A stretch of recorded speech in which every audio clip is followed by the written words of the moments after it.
तो ये मंजर है बांग्लादेशी प्राइम मिनिस्टर शेख हसीना के अपने ही मुल्क से भाग जाने की और इसके फौरन बाद बांग्लादेश की प्राइम मिनिस्टर हाउस के ऊपर हमला कर देती है और हमें कुछ ये मंजर देखने को मिलते हैं।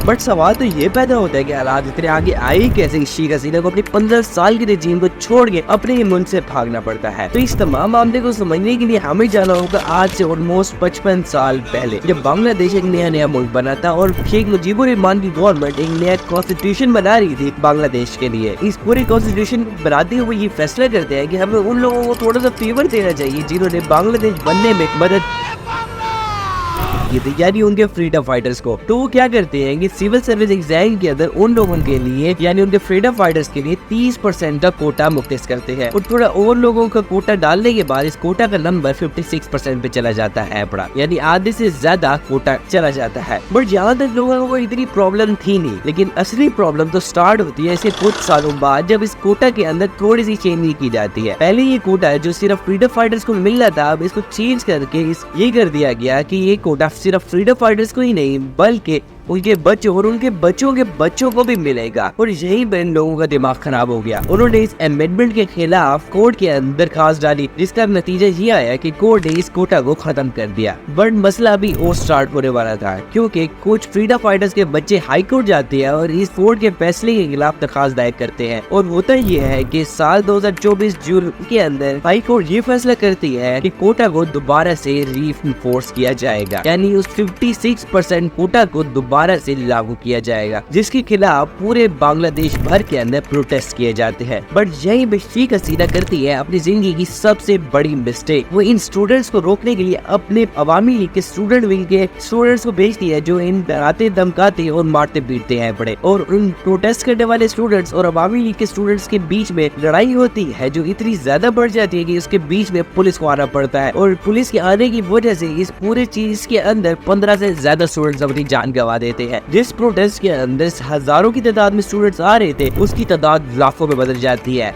और प्रोटेस्ट वायलेंट से वायलेंट होते जाते हैं, जो मंजर तुम देख ही सकते हो। तो अब शेख हसीना क्या करती है, वो जल्दबाजी के अंदर कोटा सिस्टम को खत्म कर देती है और इस तमाम चीज की जिम्मेदारी सुप्रीम कोर्ट के ऊपर डाल देती है कि वो फैसला करेंगे। बट लोग कहते हैं कि अब तक इतने लोगों की जान जा चुकी है, इसका अकाउंटेबल आखिर है कौन। तो शेख हसीना को इसकी माफी मांगनी होगी और अपना इस्तीफा देना होगा। और ये सब फैसला करते हैं कि बांग्लादेश की कैपिटल ढाका की तरफ मार्च करेंगे और बांग्लादेश की कैपिटल ढाका को एकदम घेर लेंगे। तो जब ये प्रोटेस्ट ढाका की तरफ बढ़ने लगा, तो शेख हसीना क्या करती है कि वो अपने अवामी लीग के कुछ स्टूडेंट्स को हाथों में गन देकर, हथियार देकर इन प्रोटेस्ट के अंदर दे देते हैं, जो के ऊपर लोगों को मारते हैं पड़े। और ये हुआ था 4 अगस्त 2024 को। तो शेख हसीना को ये लगा कि मैंने कोटा सिस्टम तो वैसे ही खत्म कर दिया है, तो वो स्टूडेंट्स इस चीज से डर जाएंगे और वो पीछे हट जाएंगे और आगे बढ़ने की बेवकूफी नहीं करेंगे। बट ऐसा होता नहीं है बड़ा। 4 अगस्त और पिछले होने वाले तमाम प्रोटेस्ट के अंदर जाने वाली जानों की तादाद ऑफिशियली तो 300 साढ़े 300 है पड़ी, बट अनऑफिशियली ये तादाद हजारों में है पड़ी। और इसी चीज का जवाब मांगने के लिए बहुत तेजी से तमाम के तमाम स्टूडेंट्स लाखों की तादाद में प्राइम मिनिस्टर हाउस को घेर लेते हैं बड़े। और इनको रोकने के लिए शेख हसीना क्या कुछ नहीं करती, वो मिलिट्री हेलीकॉप्टर से इन्हें रोकने की कोशिश करते हैं, इनके ऊपर शनी करते हैं, पुलिस इनको जेल में डालती है और भी बहुत कुछ। इस प्रोटेस्ट के दौरान ऑलमोस्ट सारे लोगों को ऑफिशियली मारा गया है बड़ा। बहरहाल 5 अगस्त 2024 को तमाम लोग शेख हसीना के प्राइम मिनिस्टर हाउस को घेर लेते हैं बड़े। और शेख हसीना ऑर्डर करती है मिलिट्री को कि जाकर इन स्टूडेंट्स के खिलाफ एक्शन ले और प्राइम मिनिस्टर हाउस को सिक्योर करे।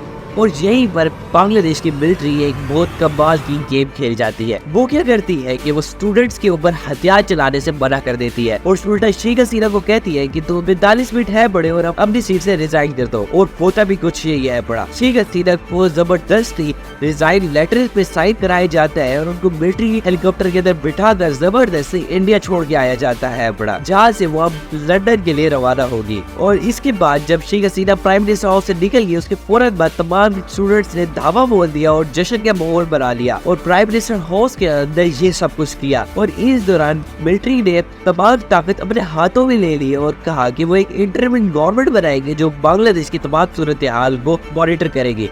बहरहाल प्रोटेस्ट अभी भी चल रहे हैं, क्योंकि तमाम लोग अब ये चाहते हैं कि बांग्लादेश के अंदर दोबारा से प्रोटेस्ट हो। अगली वीडियो में मिलते हैं, तब तक लिए तो ये वीडियो देख सकते हो जहाँ मैंने ट्रम्प असैसिनेशन को पूरा बताया है।